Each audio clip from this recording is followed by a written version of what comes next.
Okay, எல்லாருமே தமிழ்லையில் பார்த்துட்டு வந்துருப்பீங்க. 20Kக்கு gaming PC build பண்ண முடியுமா? வாங்க பார்த்துக்கலாம். First this is the fins the tech world. Okay, நம்மளோட பிசி வந்து ஒரு கேமிங் பிசின்றதுனால அட்லீஸ்ட் பெர்ஃபார்மன்ஸ்னு வரும்போது நம்ம வந்து 20K தான் பிசி பில்ட் பண்ணால் மானிட்ரு ஒன்றும் 4K மானிட்ரு வாங்க போகிறதில்ல. 720 பிக்சலில் தான் வாங்க போகிறோம். அதனால 720 பிக்சலில் லோ செட்டிங்ஸில் நீங்கள் எவ்வளோ FPS கிடைக்க போகுது அப்படின்றதான் கேமாக பார்த்துட்ருக்கீங்க. மேபி ஃப்யூச்சரில் நீங்கள் வந்து எக்ஸ்ட்ரா கிராஃபிக்ஸ் கார்டு போட்டுக்கலாம். இப்போதைக்கு 20K. தென் நீங்கள் வீடியோ ப்ரொடக்ஷனே பண்ணுறா இருந்தாலும் வீடியோ ப்ரொடக்ஷனுக்கும் ஓரளவுக்கு இது செட் ஆகும். என்ன கொஞ்சம் டைம் ஆகும். பிகினர்ஸ்க்காக வீடியோ ப்ரொடக்ஷன் பண்ணுறீங்கன்னா பிகினராக இருந்தீங்கன்னா இது கூட பெர்ஃபெக்டாக தான் இருக்கும். இல்லை 3D மாடலிங் அந்த மாதிரி எதாவது பண்ண போகிறீங்கன்னா கொஞ்சம் டஃப்பான டாஸ்க் தான். இதில் நம்ம யூஸ் பண்ண போகிற ஏபிஆர் அதாவது இன்டகிரேட்டட் கிராஃபிக் கார்டை யூஸ் பண்ண போகிறோம். அதனால் பெர்ஃபார்மன்ஸ் பெருசாக இருக்காது. அதாவது ஜிபி நல்லா தான் இருக்கும். பட் சொல்கிறது ஃபஸ்ட்டு ப்ராசஸர்னு வரும்போது நம்ம Ryzen 3200G அப்படின்ற ஒரு ப்ராசஸர் இருப்போம். இது அமேசானில் பார்த்தீங்கன்னா வந்து அமேசான் சாய்ஸில் தான் இருக்குது. இப்போ இந்த ப்ராசஸரோட விலை வந்து ஆல்மோஸ்ட் 7200 இருக்குது. 7200 இது ஒருத்தர் ஏன்னா 3.6 GHz இருக்குது. அதனால் வந்து நல்லா பெர்ஃபார்மன்ஸ்னால் சாய்ஸ்னு இருக்கிறதுனால பெர்ஃபார்மன்ஸ்னால் நல்லா தான் இருக்கும். தென் இது வந்து கொஞ்சம் நல்லா பெர்ஃபார்மன்ஸ் தர தான் போகுது. நம்மளுக்கு இன்டகிரேட்டட் கிராஃபிக்ஸ் கார்டு தான் வந்து நல்லாயிருக்கும். சில பேர் என்ன சொல்லுவாங்கன்னா வந்து கிராஃபிக்ஸ் கார்டு தான் முக்கியம் அப்படின்னு வந்து ஏதாவது ஒரு மட்டமான கிராஃபிக்ஸ் கார்டு லைக் ஜிடிஏவில் இருக்கிற கிராஃபிக்ஸ் கார்டுனா போட்டு கொடுத்துருவாங்க. அதெல்லாம் பெர்ஃபார்மன்ஸே இருக்காது. தென் மோஸ்ட்டாக GTA5 அந்த மாதிரிலாம் விளையாட போகிறீங்க அப்படின்னா இது ஒரு நல்ல கிராஃபிக்ஸ் கார்டாக தான் இருக்க போகிற. என்னோடய ரீடிங் படி 55 FPS வந்து 720 பிக்சலில் மீடியமில் கிடைக்கும். ஏன்னா GTA5 2013 லான்ச் ஆயிடுச்சு. அதனால் வந்து நம்மளால் இதிலே நல்லா ரன் பண்ண முடியும். ரெட் டெட் ரெடெம்ஷனும் வந்து லைக் 30 FPSல ஸ்மூத்தாக ரன் பண்ணிடலாம். இது கொஞ்சம் டஃப்பாக தான் இருக்கும். லைக் ஃப்ரீ ஃபயர் இதெல்லாம் விளையாட போகிறீங்க இல்லை ஆண்ட்ராய்டு எமுலேட்டர் போட்டு சில கேம்ஸ் தான் அதெல்லாம் ஒத்துல. ஏன்னா ஆண்ட்ராய்ட்லேயே விளையாண்டுக்க போகிறோம். சரி, மதர் போர்டுன்னு வரும்போது Asus Prime A320MK அப்படின்ற ஒரு மதர் போர்டு சூஸ் பண்ணலாம். ஏன் அப்படின்னா இந்த மதர் போர்டுனா இந்த ப்ராசஸரை சப்போர்ட் பண்ணோம். அடுத்து இந்த மதர் போர்டும் ஒரு 5000 தான் ப்ரைஸ் ரேஞ்ச் இருக்குது.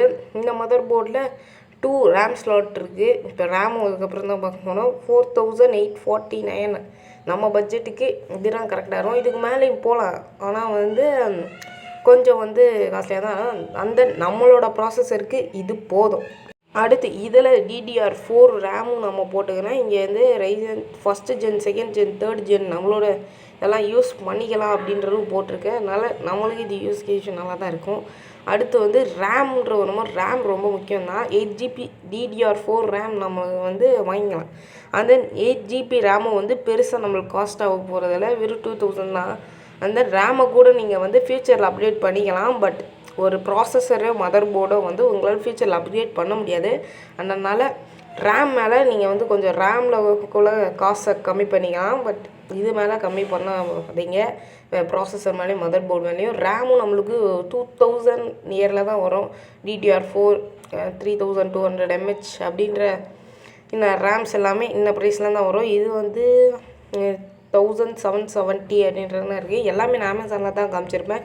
பட் உங்களுக்கு வேறு ஏதாவது சைட்னா ஃப்ளிப்கார்ட்டில் கூட பார்த்துக்கோங்க. முக்கியமாக SSD ஸ்டோரேஜுன்றது தேவைப்படும். ஆனால் நம்மளோட பிசிபிள் பட்ஜெட் அப்படின்றதுனால SSD வேணால் HDD அதாவது ஹார்ட் டிஸ்க் ட்ரைவே போட்டுக்கலாம். ஹார்ட் டிஸ்க் ட்ரைவும் வந்து SSDயோட ஸ்லோவாக இருந்தாலும் ஹார்ட் டிஸ்க் இப்போ வந்து பெருசாக யூஸ் இல்லாத மோஸ்ட்டாக சர்வரில் தான் யூஸ் பண்ணுறாங்க. அதனால் வந்து ஹார்ட் டிஸ்க் வந்து 500GB ஹார்ட் டிஸ்க் போட்டிங்கன்னா ஜஸ்ட் 1800 தான் வர போகுது. இதுவே நீங்கள் வந்து SSD போட்டிங்கன்னா கண்டிப்பாக 500GB வந்து நியர்லி 2000 3000 போயிடும். அதனால் நம்மளுக்கு பெருசாக எது கிடைக்க போகிறல. அடுத்து உங்களுக்கு ஸ்டோரேஜ் தான் ரொம்ப முக்கியம் அப்படின்னா 1TB கூட போட்டுக்கலாம். 2000 தான் ஆக போகுது. அதனால் பெருசு நமக்கு பிரச்சனை இல்லை. வந்து எஸ்எம்பிஎஸ் தான் பவர் சப்ளை கொடுக்க போகுது. எல்லாத்துலேயும் நம்ம வந்து ப்ரைஸை கம்மி பண்ணாலும் எஸ்எம்பிஎஸில் பெருசாக ப்ரைஸை கம்மி பண்ணக்கூடாது. அது வந்து ஒரு 220 வாட்ஸு அது வந்து இப்போ வரைக்கும் நம்மளுக்கு தேவைப்படும். பட் ஃப்யூச்சரில் அப்கிரேட் பண்ணோன்னா வந்து அடுத்த பிசி என்ன வேணால் ஆக வாய்ப்பு இருக்குது. அதனால் ஒரு 550 வாட்ஸ் போடுறதுனா இன்றைக்கி கேட்டால் பெஸ்ட் ஆப்ஷன். ஏன்னா மேபி ஃப்யூச்சரில் வந்து நம்ம நல்ல கிராஃபிக்ஸ் கார்டு போட்டால் தேவைப்படும். அண்ட் தென் 550 வாட்ஸ் எஸ்எம்பிஎஸ் தான். எனக்கு கரண்ட்டில் மட்டும் என்றைக்கு விளையாடக்கூடாது. பிசி கேஸ், ஏன்னா நம்ம இதெல்லாம் இது பண்ணோம், பிசி தான் கேஸ் தான் வந்து ஹோல்ட் பண்ண போகிறோம். பிசி கேஸ் வந்து நிறைய பேருக்கு இந்த RGB லைட்டோட கேமிங் பிசி மாதிரி இருக்கணும்னு தோணும். பட் நம்ம பட்ஜெட்டுக்கு பிறகு எதனால் முடியும். பிசி அந்த பிசி கேபினெட்டில் ரொம்ப அதிகமாக செலவு பண்ணவும் தேவையில்லை. இப்போ நான் காமிக்கிற பிசி கேபினெட் வந்து நான் சர்ச் பண்ணும்போது ஒரு 1790 ஒரு லைன் மட்டும் RBG லைட்டில் வந்து கிடைக்குது. பெருசு நார்மலாக தான் இருக்க போகுது. பட் கேமிங் இதுன்றது அந்த RGB லைட்டாக வந்து கேமிங் பிசி அப்படி RGB இல்லாதன்னா கேமிங் பிசி இல்லை அப்படின்னா கிடையாதுல்ல. அதனால் நம்மளுக்கு குட் தான். அந்த பிசி வந்து இப்போ டோட்டல் போட வேண்டிய காஸ்ட் ஆகிடுச்சு. டோட்டல் போட போகிறோம். அவன் எல்லாத்துக்கும் டோட்டல் போட்டதில் 20,838 வந்து இருக்குது. இது வந்து கொஞ்சம் 838 ருபீஸ் அதிகமாக தான் இருக்குது. 1000 ருபீஸ் கிட்ட அதிகமாக தான் இருக்குது. ஏன்னா 550 வாட்ஸ் எஸ்எம்பிஎஸ் நம்ம போட்டிருக்கோம். உங்களுக்கு வேணும்னா 550 வாட் எஸ்எம்பிஎஸ் வந்து மைனஸ் பண்ணிக்கலாம். அது உங்கள் விருப்பம் தான். ஓவரால் 2024 வந்து இந்த ப்ரைஸை வந்து 20Kல வந்து பிசி பில்ட் பண்ணுறது கொஞ்சம் டஃப்பாக இருந்தாலும் நம்மளால் பிசி பில்ட் பண்ண முடியும். லைக் பிகினர்ஸ்க்காக. And then 2024 happy new year அதை சொல்லிடணும் ஃபஸ்ட்டு.